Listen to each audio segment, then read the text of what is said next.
I have wanted to make this game for a long time.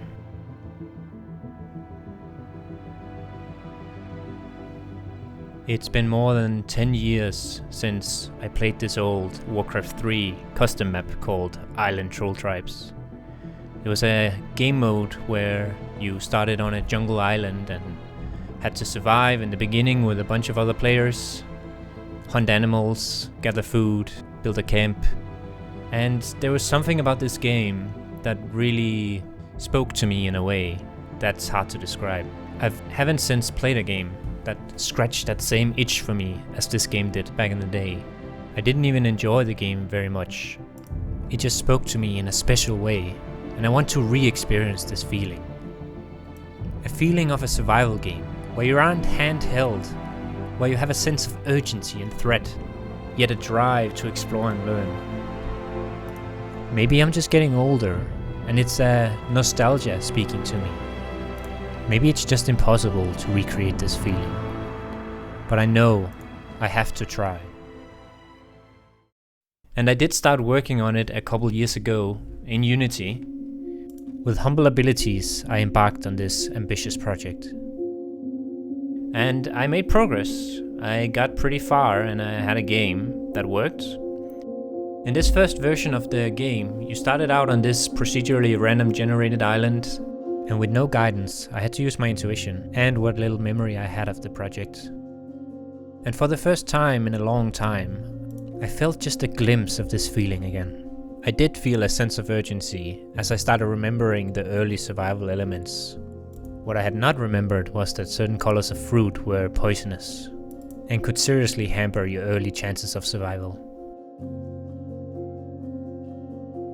The early goal was mostly about finding a suitable place to make your camp and making sure you found enough food and didn't stray too far from a water source in the beginning.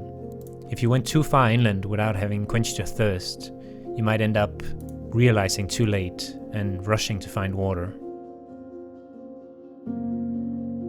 only to realize you hadn't gathered enough food.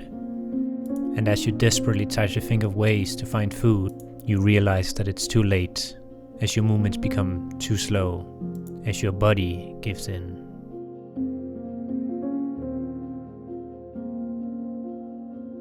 I wanted experienced players to be able to consistently survive the early game, so that you could move on to the next stage, but for it to still feel like if you made too many mistakes, you would be doomed. This is always a balancing act in these kind of survival games. Make it too easy and there's no feeling of threat. Make it too hard and you alienate a lot of players. And I think too many games play it a little too safe and lean a little too far in the easy direction. You feel inclined to look for the perfect place to make your camp, but you risk not being prepared for the first night, as the nights get very dark. So having gathered resources for your first fire is essential, as well as enough food and water to last you the night.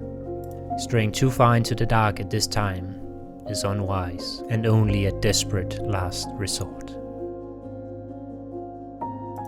Getting this one more try feeling is a good sign that your game has reached the right kind of challenge. Each time you fail, you learn, and you know you can do better.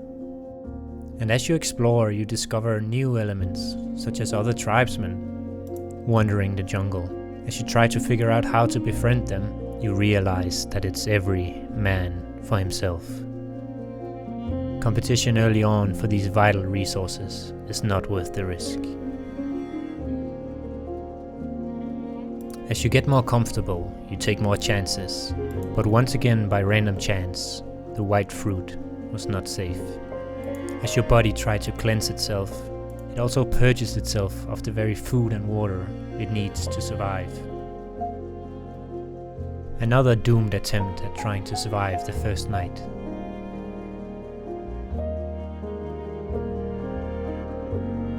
Eventually I managed to figure out the basics and got established, making a camp in a spot I liked. This early inventory system only allowed you a few slots where your character could carry items, every item visible on the model itself, and you had to drop off what you didn't need for your next excursion. I tried to make the UI as diegetic as possible. You cooked meat by dropping it next to a campfire, not by clicking buttons. The combat was very RTS-like, where you click and just auto-attack. This is something I wasn't very happy with. Eventually you could start making more buildings, which would allow you to have other tribesmen join your tribe, and that way you would slowly establish a place for yourself. A game without railroads and restriction lends itself to repeating mistakes and learning from them. Seeing if you can adjust a few things, and by that overcoming certain things you thought were limitations, only to come limping back to base, but a little wiser.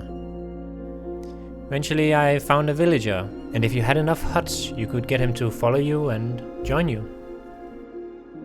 I remember putting a lot of work into the AI system of this early version of the game, creating a utility AI system that would be able to handle any situation. The characters would balance taking care of their own needs, as well as helping out the village with things it needed, bringing them back and stockpiling vital resources. You couldn't control them directly, but there were ways to indicate what you wanted them to prioritize. I ended up feeling trapped in this first version of the game. I had built up too much technical debt, and various problems caused a lot of systems to need reworking. I was considering just starting over from scratch, but there was other things that had caught my eye. New opportunities with new promises that I wanted to explore. Unreal Engine 5 had just been announced, and with it a number of features and tools and a workflow I felt could help elevate the game to a quality that I was lacking. It is of course a little naive to just look at a new fancy engine with new features and think that's gonna solve all your problems. But I also had learned a lot of things from my previous attempts, and I was sure I could build up a better foundation in a new environment and do it better this time. And that's the journey I've started on. And having worked with Unreal for about a year now, I do feel that it's true that Unreal Engine can help you elevate the quality in a way if you follow a certain way of doing things. Now of course, that brings other dangers with it. You risk your game ending up looking like any other generic Unreal Engine game. A lot of people solve this by going for stylized graphics. Whether it's synthy or cel shading, cylinder or isometric, you want your game to look unique. And I may end up going that route. But I do think it's possible to get that feeling I want with a realistic art style that doesn't feel too generic. My beginning in Unreal Engine 5 started as humbly as it did in Unity, but there were still certain features like a basic movement system using ALS here that gave you a lot of things coming into it, and again, this is where you have to be careful not to end up with too generic of a system.